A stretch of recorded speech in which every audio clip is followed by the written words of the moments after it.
청와대가 이르면 이달 말부터 서너 개 부처 장관을 교체하는 개각을 단행할 것으로 예상됩니다. 개각 대상은 누가 될지 또 어떤 방식으로 진행될지 관심사인데요. 정준호 변호사와 함께 전망해 보도록 하겠습니다. 변호사님 안녕하십니까? 네, 안녕하십니까. 개각에 대해서 여러 전망이 나오고 있는데요. 이번 개각의 주요 포인트는 뭐가 될까요? 네, 저는 개인적으로 두 가지 키워드로 청와대 그리고 대권 경쟁 이렇게 두 가지를 뽑아봤습니다. 이번 정권의 핵심은 누가 뭐래도 청와대였는데요. 이번 개각 작업을 통해서 입각을 했던 장관 출신 중에 누가 청와대 비서실장이나 수석으로 옮길지 또 청와대에 어떤 인사가 또 장관으로 옮길지가 관전 포인트 중에 하나입니다. 정세균 총리는 인사수석을 만났고요. 그리고 이낙연 대표는 문재인 대통령을 독대를 했습니다. 자연스럽게 이번 입각에 대한 인사 이야기가 있었을 것 같은데요. 누가 승자가 될까요? 문심이 특정 후보에게 쏠리기 시작했다라는 기사가 개각 이후에 아마 나오기 시작할 것 같습니다. 네, 추측들이 굉장히 무성한 상황인데요. 그중에서도 김현미 국토부 장관이 교체되지 않겠냐라는 이야기가 있습니다. 어떻게 보십니까? 예, 아까 말씀드린 그 키워드 청와대라는 것은 사실 이제 김현미 장관을 염두에 두고 한 말인데요. 문 대통령은 후보 시절에 이른바 후보 간 룰 미팅에서 그 김현미 장관을 이제 파견을 했을 정도로 신뢰가 두텁습니다. 그렇지만은 지금 부동산 관련해서 여론이 너무 안 좋기 때문에 교체를 해야 될 것 같습니다. 그런데 마냥 교체만 해서 경질성 인사로 끝날 것 같지는 않고요. 청와대 비서실장으로 과연 김현미 장관이 지금 들어갈 수 있을지 문제가 좀 되고 있는데요. 최재성 정무수석의 승진설도 나오고 있기 때문에 교통정리가 어떻게 될지 한번 지켜볼 필요가 있습니다. 네, 홍남기 경제부총리 겸 기획재정부 장관은 어떤가요? 청와대가 이미 사전 후보군을 좀 검증해봤다라는 이야기도 있던데요.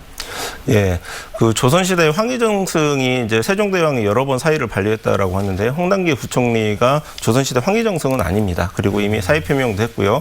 그 말씀드린 것처럼 부동산 관련 여론이 너무 좋지 않기 때문에 적어도 한두 명 이상의 그 경질성 인사는 있어야 되는데 홍남기 부총리가 그 후보군이라고 생각을 합니다. 예산안 편성이 마무리되고 있는 지금이 교체의 적기일 수 있는데요. 그러나 그 청와대 인사추천위원회는 이제 비서실장이 위원장으로 이제 가담을 하게 되는데요. 비서실장 교체가 된 이후로 아마 시기는 좀 뒤로 미쳐질 가능성이 아주 높습니다. 네, 추미애 법무부 장관 이야기도 안 할 수가 없는데요. 앞으로 거취 어떻게 보십니까? 지금 상황이 말 그대로 호랑이 등에 올라탄 기세인데요. 윤석열 총장과 극한 대치를 하고 있는 상황에서 지금 당장은 교체가 어렵습니다. 그 지난주에 그 공수처장 후보 추천위원회가 만약에 완성이 됐다라고 하면은 교체 가능성도 있다고 보는데 공수처장도 지금 임명에 시간이 걸리는 상황에서 지금 추미애 장관을 경질을 하고 다른 법무부 장관을 내세워서 개혁 과제를 완수하기에는 너무 턱없이 모자랍니다. 네, 그렇군요. 이번 개각을 주도하는 정세균 국무총리 또 유력한 대권 주자로 거론이 되고 있지 않습니까?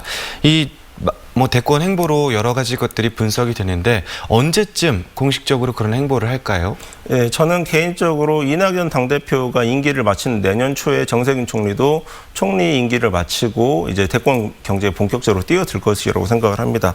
말이나 행동을 두고서도 이제 대권 행보로 분석되는 경우가 많이 있는데 재밌는 것은 지금 서울 지하철에 출퇴근 시간에 정세균 총리가 방역 홍보를 육성으로 직접 하고 있다고 합니다. 누가 봐도 이건 대권 행보라고 볼 수가밖에 없는데요. 네. 지금 정세균의 대권은 지난 방송에서도 제가 말씀드렸지만 영남권에서의 소구력입니다. 이낙연 총리가 영남권에서 지난 총선에서 굉장한 그 구름 인파를 좀 몰고 다녔었는데 정세균 총리는 한국의 바이든 그리고 포항 사위라는 이게 두 가지 키워드를 꺼내놓고 나왔는데요. 이 두 가지 키워드가 영남권에서 어느 정도의 지지율 상승을 일으킬 수 있을지 한번 지켜봐야 될 것 같습니다. 네, 지금까지 연말 개각과 관련된 이슈 정준호 변호사와 함께 이야기 나눠봤습니다. 고맙습니다. 고맙습니다. 네, 감사합니다.